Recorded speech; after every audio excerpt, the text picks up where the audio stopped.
attend to the ethical responsibilities required by complex environments. This is one of the 6 characteristics of 21st century learning and learners. Let's review what it was about from my earlier video. Students in the 21st century must understand and adhere to legal, such as copyright and fair use, and ethical practices as they use resources and create information. To better understand this issue, I want you to answer these 3 questions. Let's take a closer look at each question. Question number 1. Do you share information in ways that consider all sources? When you share information, it's legal and ethical to consider what sources the information was drawn from and be honest about it. You also have to consider how much of it you are sharing if you want to be legal and ethical. In school, all of you have been taught what constitutes plagiarism and how to avoid it. Now you need to expand the idea to include the copyright and fair use, and understand what violates the copyright law and what does not.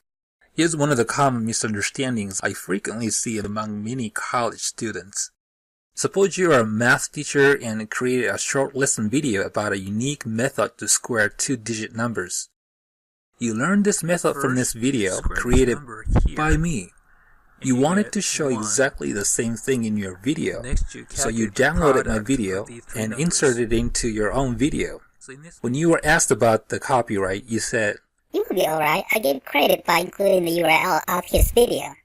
So was it alright? Hell no! You did not plagiarize, but it doesn't mean you didn't violate the copyright law. When it comes to copyright, giving credit isn't enough.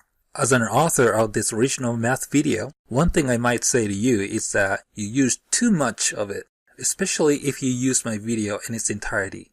When it comes to copyright and fair use, these 4 factors come into play. Nature, purpose, amount, and impact. We'll take a closer look at them in class. Question number 2. Do you practice the safe and legal use of technology? We are living in a civilized society. I hope you are evolved enough to have grown out of piracy, such as making illegal copies of software, movies, and songs, or sharing illegal copies publicly. It's irresponsible and illegal. If you haven't evolved enough yet to appreciate that, then you're still a dangerous, savage child race. Technology is great. We do and keep a lot of things digitally. Today, money is digital.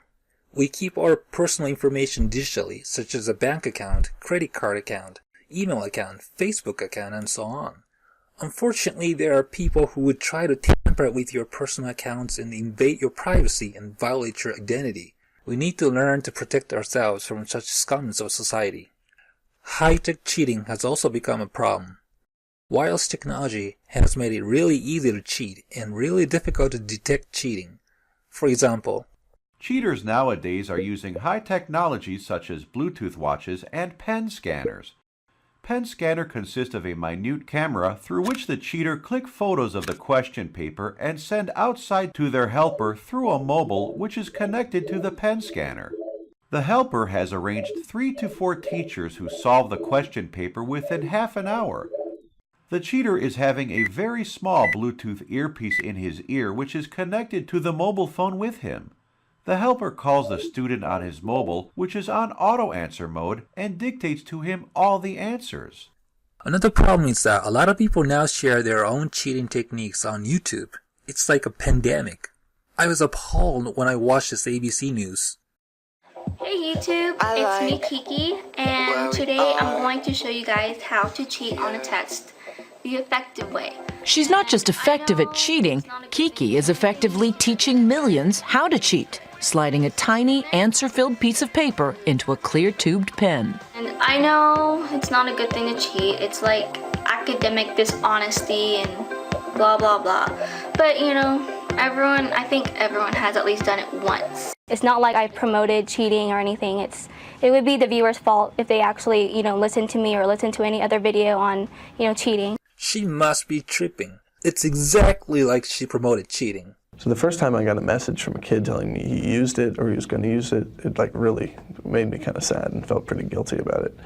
But after a while, it sort of became kind of funny, and these kids were telling me how amazing I was and how I was really helping them. People say he was helping them? Really? Hell no! He was helping them to degrade themselves.